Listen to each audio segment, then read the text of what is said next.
They say Hvar is the sunniest place in Europe, 2,724 hours of sun per year. That is more than Nice, more than the Costa del Sol, more than anywhere else on the continent. But is it just expensive yachts, nightclubs and celebrities? Absolutely not.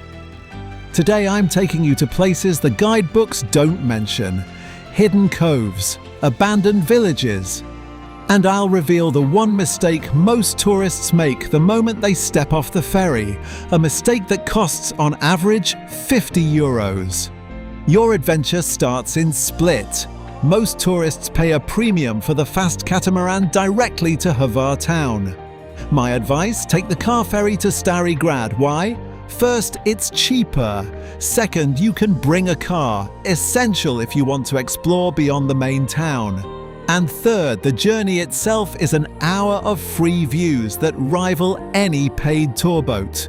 Stari Grad is the oldest town in Croatia, UNESCO listed, founded by the Greeks in 384 BC. That is older than Rome.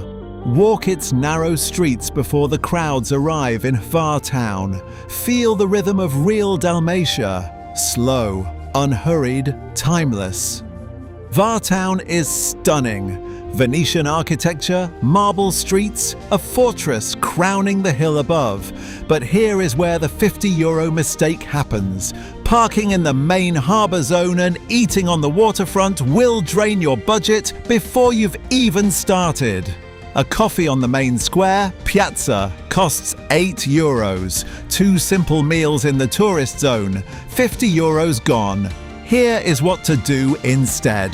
Park on the outskirts of town. There are free or cheap spots 5 minutes walk from the centre. Then find a konoba, a family-run tavern.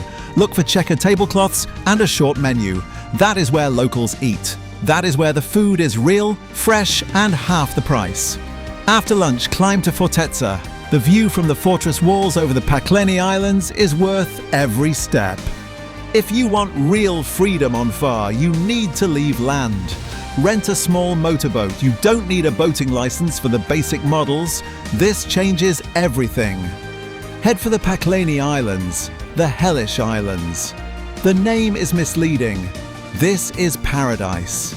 Instead of paying for crowded beach clubs and overpriced water taxis, find your own cove. Zdrelca, Mlini, offer water so clear you can see the seabed at 10 meters depth. Anchor offshore, swim, drift. Watch the light change on the water. This is luxury money cannot buy. Now for something adventurous. The Plip Tunnel, narrow, dark, carved through solid rock by hand in 1965. Driving through it feels like passing through a wardrobe into Narnia. On the other side, southern Hvar, a different world. This is where mass tourism does not reach. Steep vineyards plunge directly into the sea. Sheer cliffs. Villages like Sveta Nedelja and Ivan Dolak clinging to the mountainside. This is where Plavac Mali wine is born, one of Croatia's finest reds, grown on slopes so steep that harvesting must be done by hand. Find a small konoba overlooking the water. Order a glass of local wine. Watch the waves. Listen to the cicadas. This is old Croatia, untouched, unhurried, utterly real.